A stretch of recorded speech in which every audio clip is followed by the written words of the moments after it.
श्रीराम समर्थ. सार्थ श्री दासबोध दशक 8वा मायोद्भव समास 7वा मोक्ष लक्षण. जीव शिव पिंड ब्रह्मांड माया विधेच बंड, हे सांगता असे उदंड परी आत्मा तो वेगळा. जीव आणि शिव पिंड आणि ब्रह्मांड माया आणि अविद्या यांचा पसारा किंवा विस्तार अतिशय गुंतागुंतीचा व प्रचंड प्रमाणात आहे. तो सगळा सांगणे कठीण आहे, पण या सगळ्या पसाऱ्याहून आत्मा मात्र अगदी निराळा आहे, अलिप्त आहे. पाहो जाता आत्मेचारी त्याचे लक्षण अवधारी, हे जाणवणी अभ्यंतरी सदृढ धरावे. नुसत्या आत्म्याचाच विचार केला तर 4 आत्मे आहेत. त्यांची लक्षणे आता सांगतो. ती लक्षपूर्वक ऐकावीत आणि मनामध्ये घट्ट धरून ठेवावीत. एक जीवात्मा, दुसरा शिवात्मा, तिसरा परमात्मा जो विश्वात्मा, चौथा म्हणजे निर्मळात्मा, असे 4 आत्मे.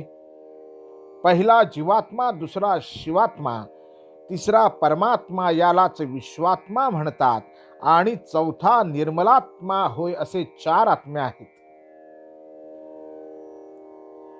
भेद उंच निच भासती परिचारी एकची असती, ये विषी दृष्टांत संमती सावध ऐका.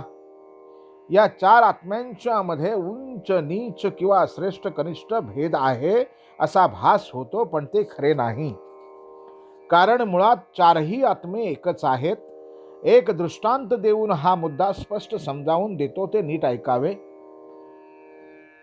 घटाकाश, मठाकाश, महदाकाश, चिदाकाश, अवघे मिळून आकाश एकची असे.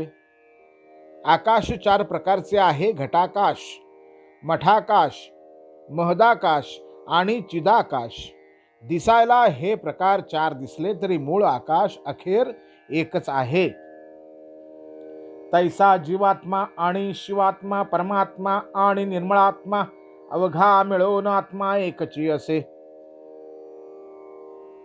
त्याचप्रमाणे जीवात्मा, शिवात्मा, परमात्मा आणि निर्मळात्मा हे दिसायला 4 दिसले तरी अखेर सारे मिळून एकच आत्मा आहे. घटी व्यापक जे आकाश तया नाव घटाकाश, पिंडी व्यापक ब्रह्माश तयास जीवात्मा बोलिजे. घटाला व्यापून असणारे जे आकाश ते घटाकाश होय.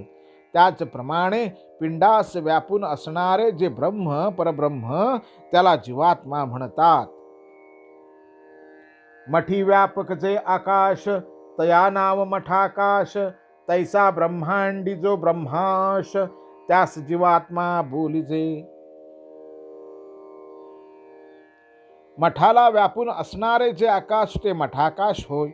त्याचप्रमाणे विश्वाला व्यापून असणारे जे परब्रह्म त्यास शिवात्मा म्हणतात. मठाबाहेरील आकाश तया नाव महदाकाश, ब्रह्मांडा बाहेरील ब्रह्माश त्यास परमात्मा बोलिजे. मठाबाहेर असणारे जे आकाश ते महदाकाश होय. त्याचप्रमाणे विश्वाच्या बाहेरचे जे परब्रह्म त्यास परमात्मा म्हणतात. उपाधी वेगळे आकाश तया नाव चिदाकाश, तैसा निर्मळात्मा परेश तो उपाधी वेगळा. कोणतीही उपाधी म्हणजे मर्यादा नसणारे जे आकाश ते चिदाकाश होय.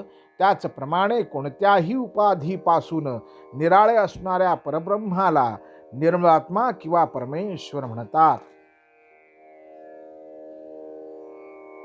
उपाधी वियोगे वाटे भिन्न परिते आकाश अभिन्न, तैसा आत्मा स्वानंद घन एकची असे. घट किंवा मठ यांसारख्या उपाधीच्या योगाने आकाश भेदयुक्त भासले तरी ते मूळ अभेदच असते.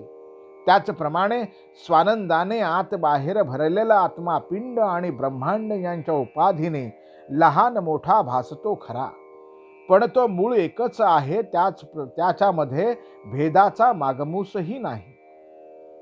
आत्मा अत्यंत सूक्ष्म आहे. दृश्यास बाह्य अंतरी सूक्ष्मात्मा निरंतरी, त्याची वर्णावया थोरी शेष समर्थ नव्हे.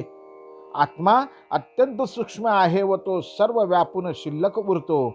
म्हणून या दृश्य विश्वामधील प्रत्येक वस्तूला आत्मा आत बाहेर निरंतर व्यापून आहे. त्याचा महिमा वर्णन करण्याचे सामर्थ्य प्रत्यक्ष शेषाच्या अंगी देखील नाही. ऐसे आत्म्याचे लक्षण जाणता नाही जीव, पण उपाधी शोधिता अभिन्न मुळीच आहे. आत्मा कसा अत्यंत सूक्ष्म आणि सर्वांना व्यापून आहे हे ज्याच्या अनुभवास आले त्याचे जीवपण शिल्लक उरत नाही. त्याचा जीवभाव नाहीसा होतो. उपाधीचा ठाव घेऊन ती बाजूस सरली की आत्मा मुळात भेदरहित आहे हे साक्षात ज्ञान होते.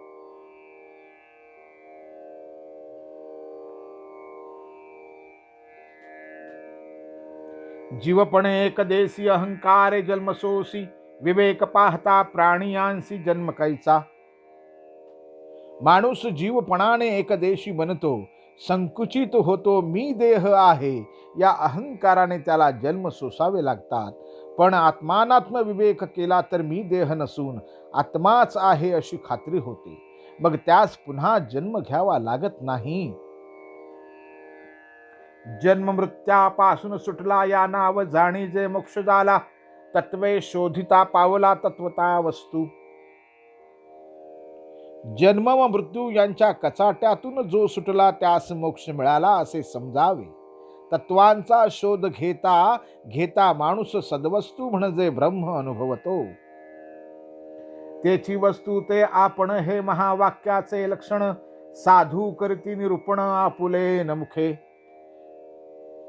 आपण स्वतः प्रत्यक्ष परब्रह्मच आहोत असा महावाक्याचा खरा अर्थ आहे. साधू पुरुष हा अर्थ आपल्या मुखाने समजावून देतात. श्रीराम समर्थ.